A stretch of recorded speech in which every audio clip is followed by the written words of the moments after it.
Hello out there, Foxes fans, and welcome back to another edition of the U.S. Foxes podcast, coming to you live as always from various parts of the United States.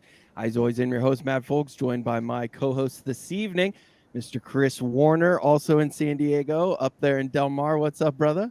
How you doing, Matt? Nice to see you guys again. It feels like a hell of a long time. I think the last time we spoke was pre-Christmas. In that time, I went back to Leicester, saw us get absolutely smashed by Newcastle, and then come back.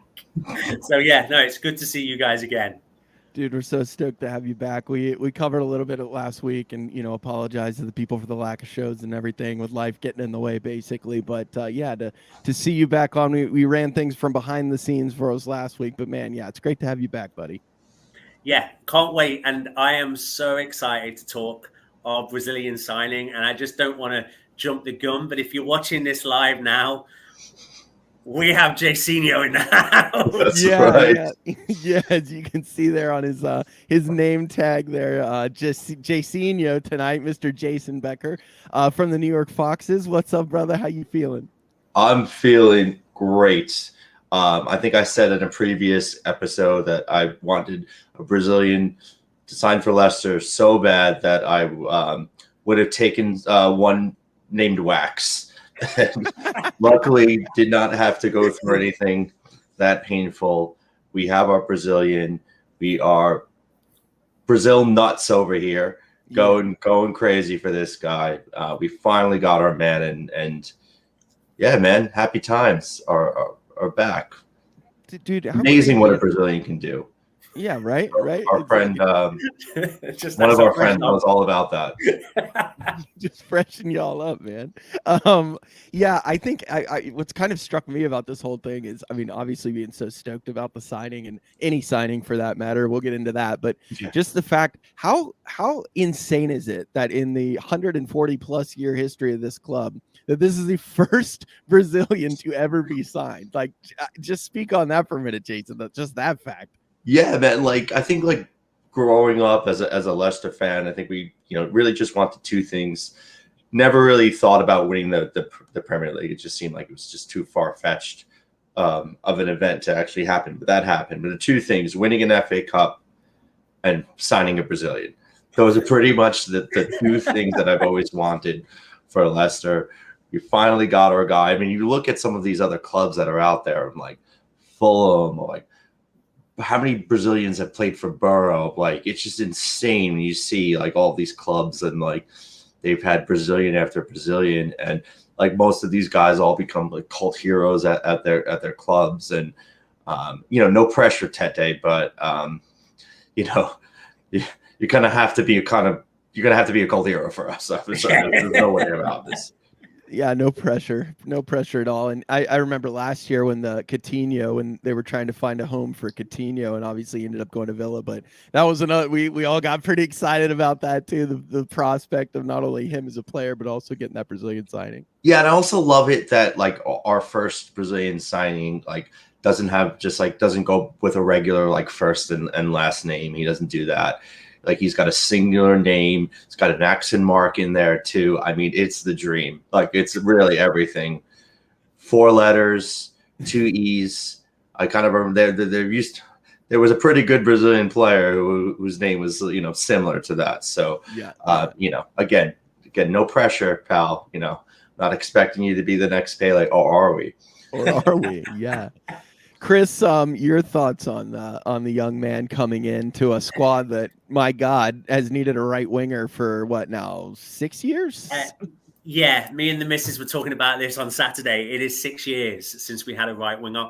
Matt, excited is the key word here. Balance as well. It opens the door to opportunities now to play different formations, actually have a little bit of a tactical nuance going into it versus this whole fitting a square peg in a round hole. And I can't wait to see not only what this signing does for the team, but also for the fan base as well.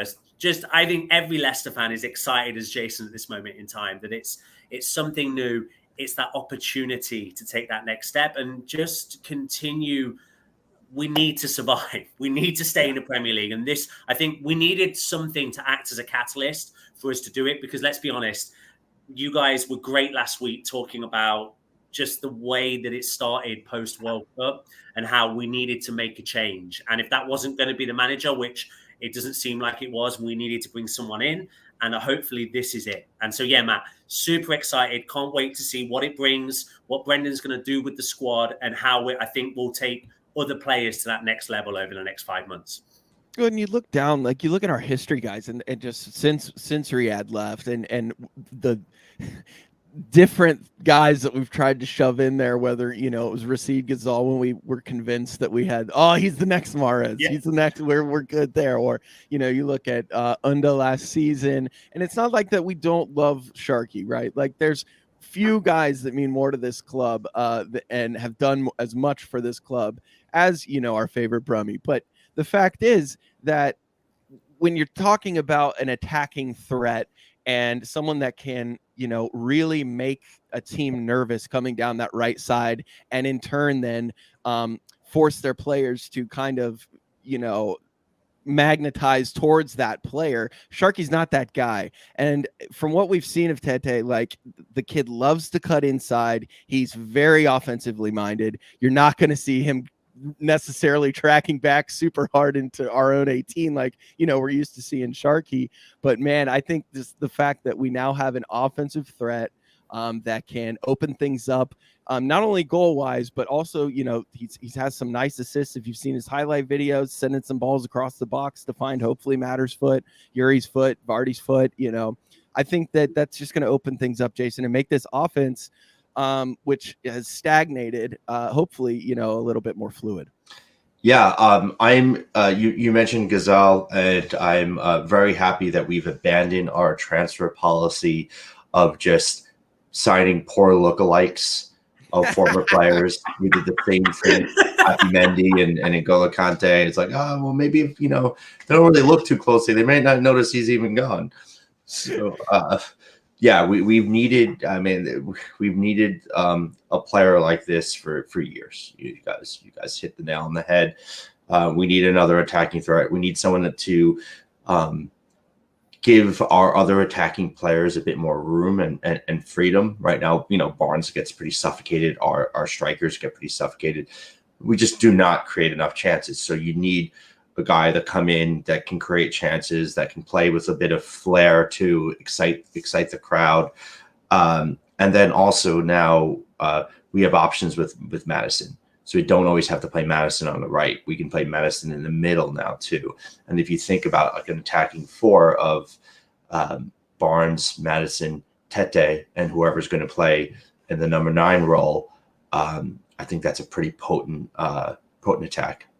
Definitely. And depending on, formations, what Brendan decides to go with, Chris, there's going to be some awkward talks for, our midfield, because we're stacked there. So there's going to be some guys left out. Who are you thinking right away, Chris, like coming to mind? KDH? I mean, like where's he going to slide? Yeah, it's a great question, Matt. I think it will draw into one of the discussions we'll have later about what are the signings we need to make over this next 24 hours? Because it does open the door to 4-3-3, to 4-2-3-1. But if we are going to start playing those formations, you're going to then imagine in 4-2-3-1, for example, a double pivot of potentially Tielemans and maybe KDH. If you're going 4-3-3, you're thinking maybe KDH as someone a little, Tielemans is more of a hold with KDH moving forward. You do lose a little bit of that defensive mentality. I think that's going to be one of the things that we're going to need to balance, and Brendan's going to need to figure out is it's all well and good now having 4 players up there that are going to give us attacking opportunities. What are we going to do defensively? To your point, Tete, he seems great, but he's going to give you Mahrez type defending. He's not going to be able to someone that you're going to expect to cover their left wing or to cover their left back as they're coming forward. So I think it's going to be interesting. I think he's going to fit right in attacking wise, but I think we're going to have to make some adjustments defensively to kind of compensate for that. Yeah, and I think too, God, could we ask for anything like this defensive style of play? Like, we're so sick of watching this shit. To be an offensively centered team that actually looks, dangerous going forward. I can't wait, Jason. Yeah, man, like that performance against Brighton where we just kind of just stuck 85 men behind the ball, like in our own box and just defended, and didn't really do a whole lot else. It's tough to watch. And you're just not going to consistently win games unless you're creating chances. We don't create enough chances. We didn't barely create anything against Walsall, so we needed a tricky player that can help us create those goal scoring chances. And again, like what Chris said, also, Rodgers loves to go on and on and on about tactical flexibility and all of that. Well, having a player like Tete now does help us in that department. Yeah. He also comes in with a bit of for those of you that don't know, it's kind of a weird transfer because God forbid we get something straightforward. He's a player that is with Olympique Lyon right now, or was with Olympique Lyon, but that was only because he was a Shakhtar player, and I'm obviously with everything that's going on in Ukraine right now, obligatory fuck Russia, but you've got to look at this from a player's perspective. Here's a guy that, his team cancels the season for whatever because it's being bombed. Their, facilities are being bombed and shit, and he's without a club. FIFA comes through with the rule that allows Ukrainian players from Ukrainian teams to sign with new teams. He ends up at Lyon. So we've got the deal done with Lyon, but then we also will have to figure something out with Shakhtar. Am I saying that right, Chris, from what you understand? Yeah, spot on, Matt. Yeah, it is a complex transfer, like you said. It's one of those where we're taking a risk because obviously we've got him for 6 months, and if he performs like a superstar, which we hope he will be, then it's going to be back into maybe a competitive market for him in the summertime. But it's something we had to do, and yeah, I think we just have to deal with those consequences come end of the season. Right, Jason? Yeah, so, still waiting to hear some of the details. It's clearly, we took over the contract from Lyon, or we basically took him from Lyon. But I'm not sure yet if we do have, a gentleman's agreement or any kind of, first refusal or anything like that with Shakhtar. Hopefully this works out well and he plays well and becomes the cult hero that we are demanding. And we were able to figure out a permanent deal. I haven't seen yet. Does he have a number yet? Has anybody seen that? Yeah. 37. So we gave him the same number that Ademola Lookman had last year. Oh, well, that's so great. I don't know if that's the best omen for a permanent deal. Yeah. Well, maybe we'll at least try to re-sign Tete if that's possible. You guys, anything else you want to say about Tete, or do you want to cover some of our other signings and possible signings that are coming up? We have not got to talk about BDV to Chris yet, Jason, but anything else you wanted to hit on? Yeah, I would just say, Chris had talked about the excitement in the crowd and the fan base, and Rodgers kind of talked. Maybe Rodgers was right when we were all laughing at him and mocking him for saying like, "Oh, what the fans really want are new players, and that'll make them excited to get them." Like, no, we really wanted to see good football and we wanted to see the team managed properly. But there is a little bit of truth that I think people are buzzing over this one. It looks like we are trying to be active in the window, and it was already evidenced at Walsall away. I just love that photo of Iheanacho celebrating, and there's a guy in the away end who clearly printed the Brazilian flag using his work printer, brought it to the game like in an 8.5 by 11 sheet of paper and just held it up at Iheanacho.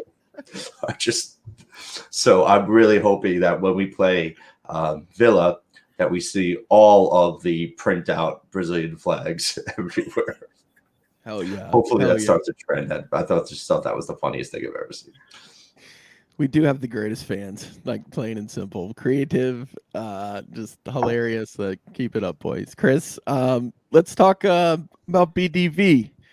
That's Big Dick Victor Christensen coming in for the lesser. I was calling him Big Dick Chris, and then Jason pointed out that BDV does rhyme much better, and sound better. So I think we'll go with BDV on the podcast.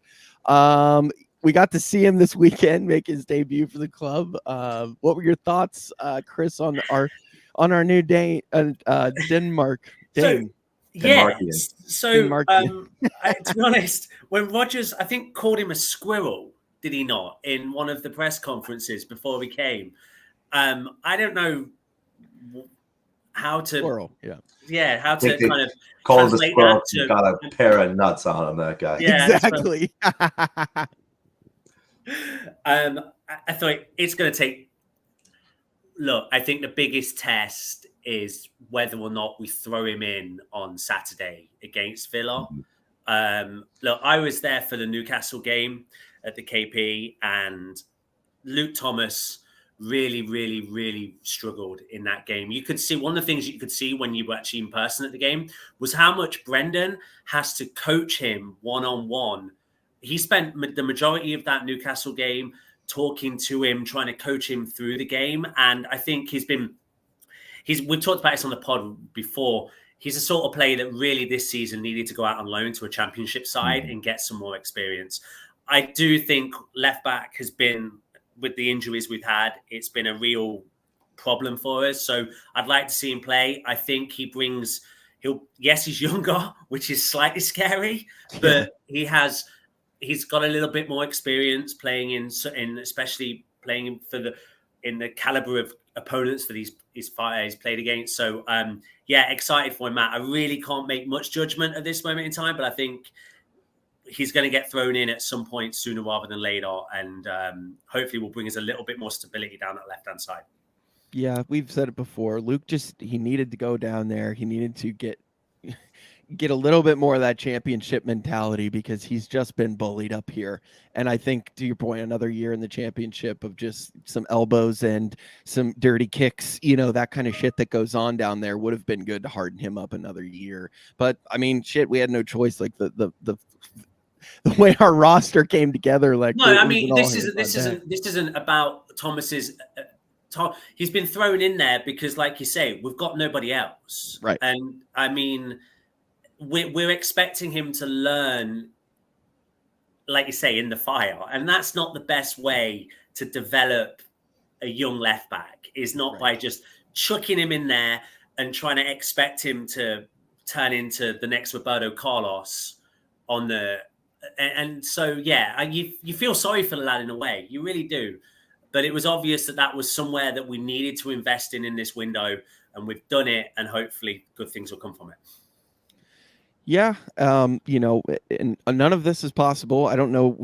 During the time, obviously, during our time off, guys, during the World Cup break, the news came out that we had revisited the Australian Vampire Bank to make these to get these loans to make these signings possible. So take that for what it's worth. It sucks having to do that, but at least we're able to sign some people, Jason.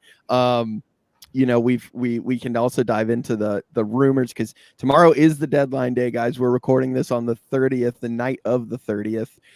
So the deadline day is tomorrow, and there are some names out there, Harrison and Sutar, specifically. Jason, anything you're hearing on those ends, as far as those gentlemen?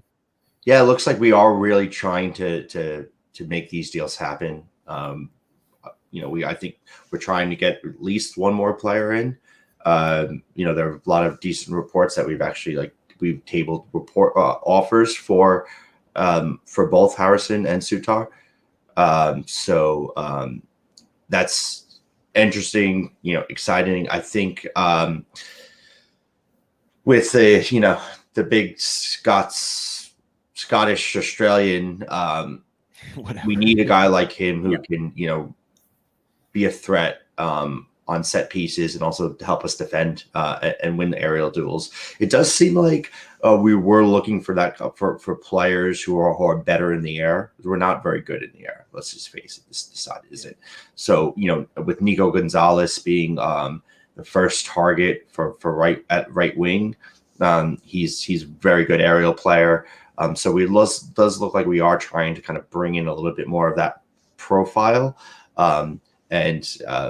a big 6'6" defender who Stoke fans love, and I thought did a very respectable job in the World Cup against some top opponents. I think that could be an exciting signing. Generally, I'm not the biggest fan of signing players after an international tournament. I think you get ripped off, but with Stoke in the financial position that they are, they're not really they don't really have the ability to jack up the price too high for him.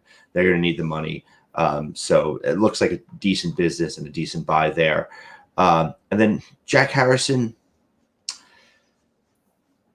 I kind of think about him more of as more of a character signing. Like his stats are not really through the roof. He gets a decent number of goals and assists. He puts in a very good corner.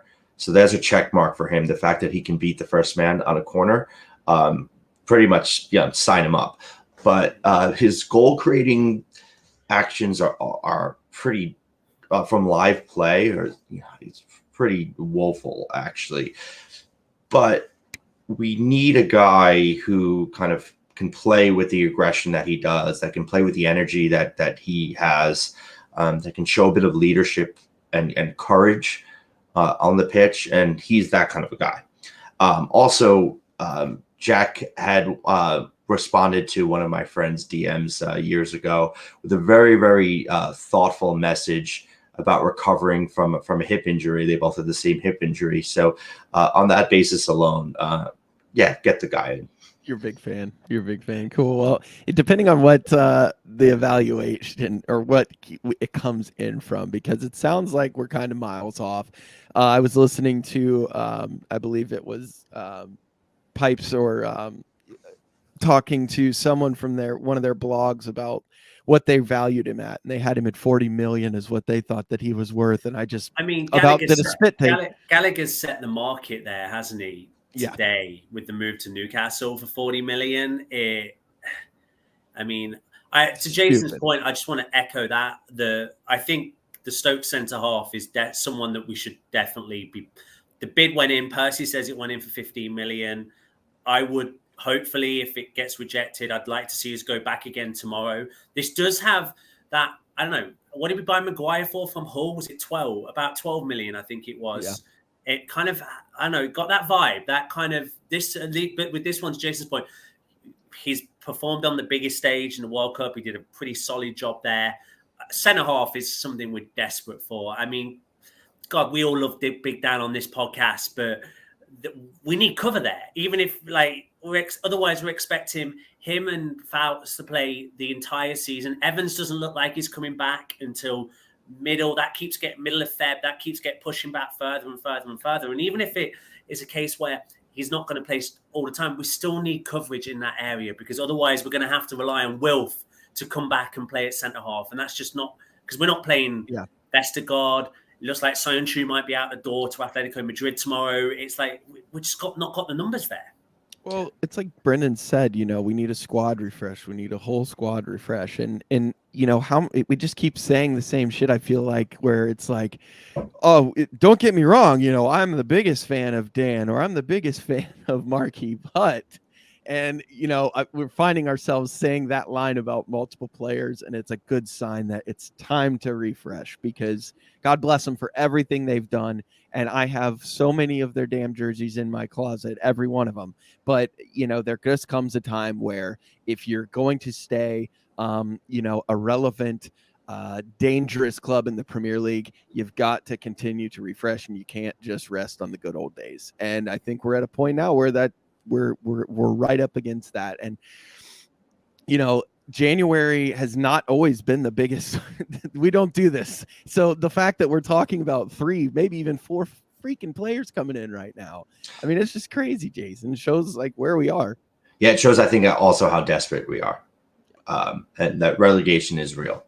I think if we were in a more comfortable position in the window, I don't think we would do this kind of business. But the costs of relegation are a hell of a lot worse than the financial outlay to bring in a few new players.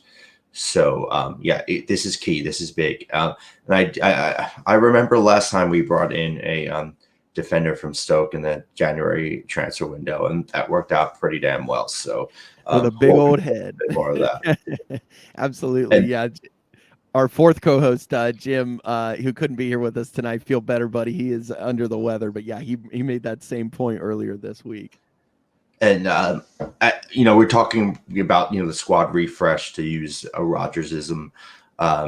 It's needed, but just I probably shouldn't do this, but just allow yourself, just close your eyes for a moment, and just picture a fully healthy Ricardo on the right wing with Tete in front of him, and this kind of telepathic Portuguese offensive combination and explosion. Just think about that for just a minute. Let yourselves imagine that maybe that could be a possibility for maybe one game, and then suddenly, man, life feels a lot better. Hell yeah, fully healthy. Just the first part about a fully healthy Ricardo, that got me excited just enough. So going on from there, I know you spoke about Soyuncu possibly heading to Madrid tomorrow. The other one that seems to be done is Ayoze. Looks like he's headed to Real Betis, depending on what you've read. Either of you heard any more about that? I have a feeling that there might be something in that. I don't know. That was a terrible sentence, but it does seem like there's something in that because of the fact that we're still pursuing Jack Harrison. Yeah. And I don't think we would be doing that if I don't think we would be doing that if we didn't think that there was an option to ship out Ayoze. I don't think we will unless we do bring in another winger. So it seems they just kind of seem to have left that dangling out there. But obviously there's been a lot of talk about that. I don't know if it's wishful thinking from people, but it does seem like there are some credible reports about him going back to Spain. I suppose on those lines, it's the same with Soyuncu as well. If you see movement with Soyuncu tomorrow, then that probably gives us a good indication that there's some positive movement happening with Stoke in terms of the negotiation. So as Leicester fans, if you're listening out to this podcast between now and the transfer deadline, not only look at some of the players that we're bringing in, maybe look at the outgoings, which could tell us a little bit about the status of some of the potential inflows towards the end of the deadline. Absolutely. Yeah. What an absolute strange ending if he is gone. Is there a weirder trajectory path at Leicester for any player than Caglar Soyuncu? I mean, a guy that came in and just fucking grabbed the league by the balls and was like, look at me, I'm here. And then for whatever reason, I don't know if he, made fun of Brendan's accent, something went on, and now how else do you explain it, Jason? It's so strange. Well, he actually did have a pretty rocky start. I think when his first few games with us, I think I don't know that he was fully fit. I don't think we were planning to play him as soon as we did, but his footwork was just very awkward, and it just didn't look very comfortable out there for us. And I had suggested back then that over the summer we signed him up for ballet class, and I think he did it. And then he came back the next year, if you remember, and that was the Soyuncu that we remember. That's the Soyuncu you're talking about right there, who just PFA, player of the year for one season, just looked like he was mean. He was like an aggressive defender, could push the ball up the pitch. But yeah, like just something has clearly gone on. Just remember that horror show at Bournemouth when he kind of snapped, and I think Rodgers probably got PTSD from that game and probably didn't trust him after that. And we just saw that he just wasn't the same player anymore. Had difficulty staying focused, and was prone to just kind of snap again. And it was sad to see. I think some of that also kind of coincides a little bit with Johnny Evans and his physical decline. Also, I think he really did rely on his partner, on Johnny Evans, to kind of keep him in check and to be there for him and to be that kind of security blanket for him. and now he's just kind of been shut out. I mean, he said all the right things in an interview earlier in the year, and I thought we were going to see like a new Soyuncu and kind of a refocused player. And it's just really, it's a shame because it's just kind of a waste of a squad place. It's a waste of like some of these golden years of his career. You know, he seems like a decent enough guy. I met him outside the stadium once. He was kind enough to take a photo with my brothers and I. I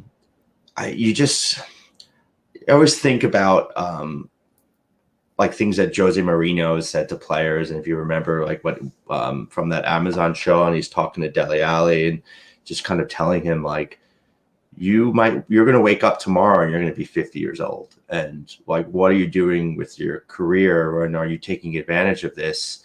And it's just a shame to see a guy that we know has it in him and can be as good as Soyuncu is just kind of sitting around in limbo like this. Yeah, I'll always be thankful to the guy, though, for what he did against Christian Pulisic when Pulisic made his Premier League debut against Leicester, and every idiot American media outlet that had no idea about soccer was watching this game and just recording every move that Christian made, hoping to get his first Premier League goal, and it would have been shown 50,000 times going past Kasper Schmeichel had it happened, but man, Cags just dominated his ass, put him in his pocket, and ruined the day for all of American soccer media. And it was so fucking perfect. I bought Cags jersey 0.8 seconds after the end of that game because I was so thankful. So, Chris, your any last memories for Cags? I think Jason summed it up really nicely. Sadness. I mean, you look at this guy and you think to yourself about where he was and the potential and where it's gone. These performances for Leicester, for Turkey, sorry, are just as bad. I mean, if you watched him in the Euro qualifiers, it was a guy that had zero confidence and was continually thrown into positions where it was obvious that he just wasn't mentally right to be able to do that. And I just wish him good. If he does go tomorrow, I wish him the best of luck. I think a change for him is a positive. I think maybe La Liga will fit him a little bit more. Maybe it will give him an opportunity to kind of develop. And yeah, to your point, Matt, I mean, he had some great games for us, and I'll always remember the hair. Those locks will always stick with me as a Leicester fan. They were stunning, absolutely stunning. For a lad that has no hair, they were just stunning looks. He was one of our Team Pantene Pro V players, that at the beginning of the year. So we absolutely. One last one, Jason, maybe you can fill us in. This one kind of developed today out of absolutely nowhere, right around 3 p.m. West Coast. Nathan Opoku, can you tell us anything here for those of us that aren't familiar? Yeah, so I haven't seen a lot of him play, but for folks who are just hearing that name for the first time, he is a Ghanaian born player, grew up in Ghana, came to the United States to go to university and to play football. He was playing at a smaller college. I think he scored a goal a game over there. Syracuse University brought him in. I think they won the NCAA, like the university championship. He had 11 goals, 8 assists in his 25 games at Syracuse. Scored some big goals for them in the lead up to the national championship. He's a striker. He looks like he's strong. He looks like he's got some pretty deep, nimble like footwork too, and a heavy shot on him, left-footed. So it does sound like we are bringing him in and then going to send him on loan to Lovren if this all goes through, which I think we've all been kind of waiting for these kind of deals to happen. Like, what's the point of having Lovren if we're not going to take advantage of that opportunity to develop players, to bring in players, keep them off our books, move the money around, and do that. I mean, if you look at Brighton this week and Mitomo, they did the same thing with this guy, and now he's just taking the Premier League by storm. So now we have our own guy like that, and let's see how he develops. But it does look like he still needs to develop as a player, but if you can score goals, there's always a place for you. And I'm thinking, well, maybe not. Kelechi Iheanacho is listening.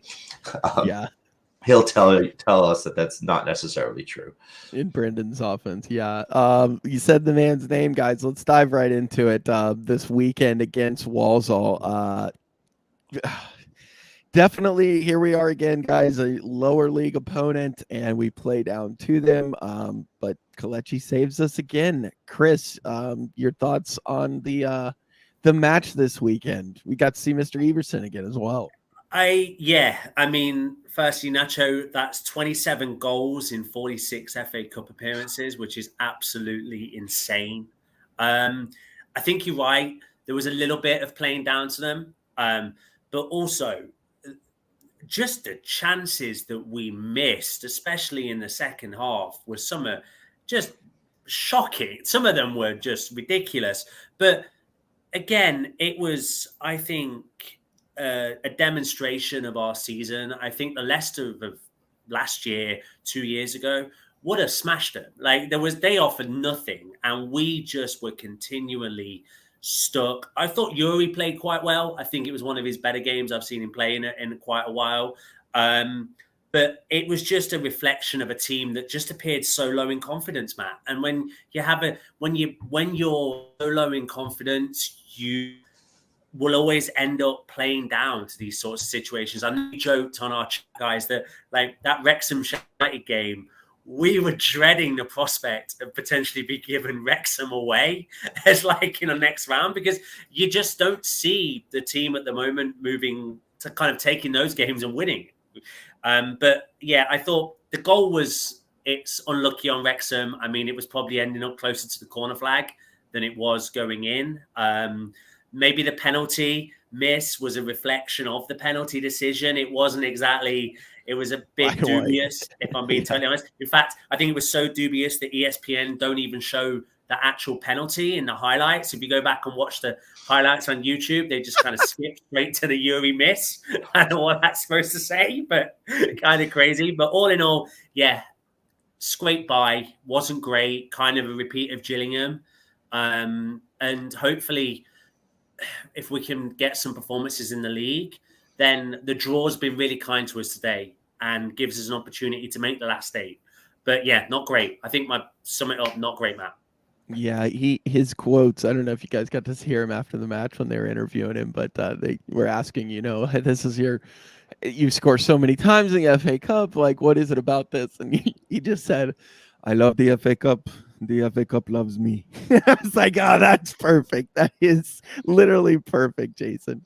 I love it. I love those Kelechi lines. Like when he scored that goal against Brighton in the cup, and he just said he was too cold. He couldn't be bothered to play extra time, so he just had to score the goal. Yeah. I mean, once again, Kelechi Iheanacho saves the day in the FA Cup. He is a cup god. The guy scores goals. He loves the competition. It loves him back. We love him in the competition as well.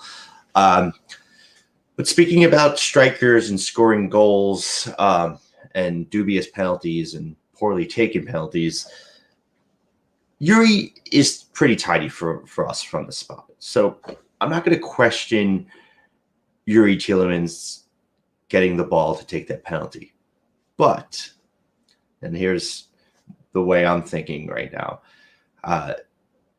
our strikers are not scoring goals. No. Our strikers have no confidence, and we're not giving them a lot of chances. Although Kelechi did have a few chances. He probably could have had a few goals that game. Why not put your striker on the spot, get him that goal, and maybe kind of build some confidence and get someone on the scoring run? Yeah. You're playing a Walsall, a team that you should smoke, and you miss a penalty, you should still feel like you're going to go win the game. Why not do that? Why not try to build? Like, we have a team that's really, really low in confidence right now. I think we have to take every opportunity we can to kind of boost that confidence. And it's just something, I mean, I'm not a manager. There's probably a good reason why I'm not a football manager. But to me, it just kind of makes sense to get your striker on the board. Yeah, it's so strange, especially when you consider like the players that we have. Like Daka, for example, he's just with the smile, he just reminds me of a sweet kid. I've never just had that, oh, he's a killer, and that's kind of what I think is missing. Whereas Vards is the most confident player of my lifetime, possibly, that I've ever seen, and that's completely gone now. And Iheanacho, has now saved Brendan's ass how many freaking FA Cup matches. So it's just like, I don't know if it's, to your point there, Jason, that's perfect. Like, get them the goal, get them reminding, get them the feeling of, oh God, get that weight off me. This is what I do. This is what I do. Get the swag back. Get a little, that's such a great point, man. Chris, your thoughts on that? No, I agree completely. I think also we're just running into bad luck as well, because you think of that chance that Iheanacho had as soon as he came on, where it was from the big long boot and he had to take on a defender. And instead of kind of beating the defender, he cut inside and had the shot. You have to think that if Daka was in that position, he would have maybe taken on the defender and got a better opportunity from that. So it's that, but it all just comes into fruition of the fact that we're not scoring goals. And to your point, I think I've never thought of that kit like you said, Jason, but it makes complete sense to me. Give the guys that need the confidence to score goals the opportunity to score goals. What's the worst? They can miss. Okay, who cares? But yeah, it's a great point, and I think something that I wish, if Brendan was listening, take that moving forward, mate, and get Daka and Vardy taking penalties. Yeah, you're not going to get too many more games against, lower league opposition like that, where you can afford a miss. So go for it. You're playing with house money there. Yeah, you're exactly right, bud. It's also, what the hell are they feeding their defenders at Walsall? Were those not like a bunch of giant dudes? My God, man. I mean, slow as hell, but those are some big ass dudes. Moving on from Walsall, guys. Obviously stoked to be going, and then we got an amazing draw once again. Shout out to ball number 10. It looks like we will either get a Blackburn or Birmingham, correct? In the next round, depending on where that happens. So, Jason, your thoughts on that? Yeah, I mean, I'm not going to take either of those teams lightly, but the FA Cup is setting up pretty nicely. A lot of big teams are out already. Yeah, I think this is something that could really add a bright spot to the season, and I hope we really, really push on and try to get somewhere in this tournament. A bright spot, or the spot for the season, is the way that it's looking right now. So yeah, we guys, onward and upward in that competition. And then looking ahead to this weekend, we will be headed to play our friends over at Villa Park. Chris, any thoughts heading into another wonderful Midlands matchup with our favorite gang over there?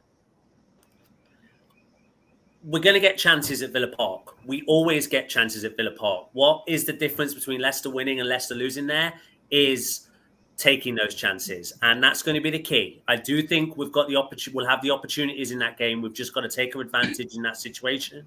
I think Villa are an okay side. I think but I think they're a team that we could take advantage if we have the right situation. So yeah, it'll be tough, but who knows, mate? I mean, we need something at some point. So hopefully Saturday is the catalyst to start the season again. Yeah, they're sitting at 11th right now, coming off a 1-0 defeat of Southampton on the 21st. Before that, they beat Leeds, and before that, they lost in the FA Cup. To your point, Jason, they lost to Stevenage.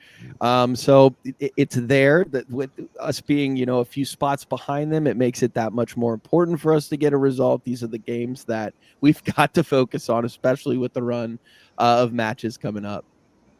Yeah, absolutely. It doesn't get any easier after Villa. So we're desperate for points. This might be our best opportunity to get anything in the next month or so. So, we've got to go for this one. Definitely. Yeah, hopefully, we get the guys in, get that new player bounce going, and hopefully make the boys, we got new guys in the locker room. It's freshened up. Things are going well. And yeah, then hopefully we can turn it into some points. I mean, and maybe this could be the catalyst to start the turnaround, man. Hope so, man. Speak it into existence for us, please, Matt.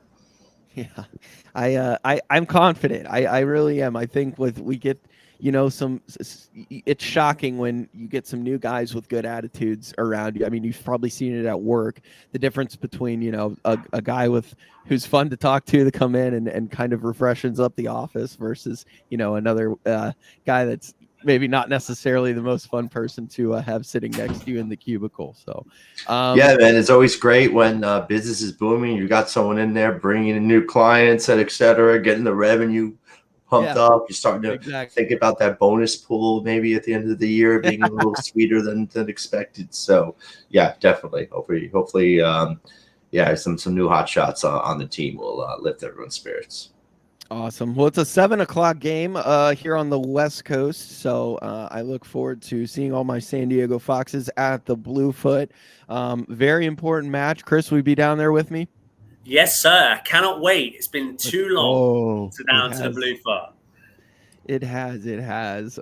So yeah, guys, with that, definitely lots of crazy shit going on around the club anytime we're at this time of the year in January. Usually it's not this crazy, but we've got signings coming in left and right. And yeah, it just shows where we are right now. And maybe, by tomorrow we'll have 3 new players on the side, and that would certainly be a added bonus. So on that note, boys, anything else that you want to cover for our fine Fox listeners before we take off for another week?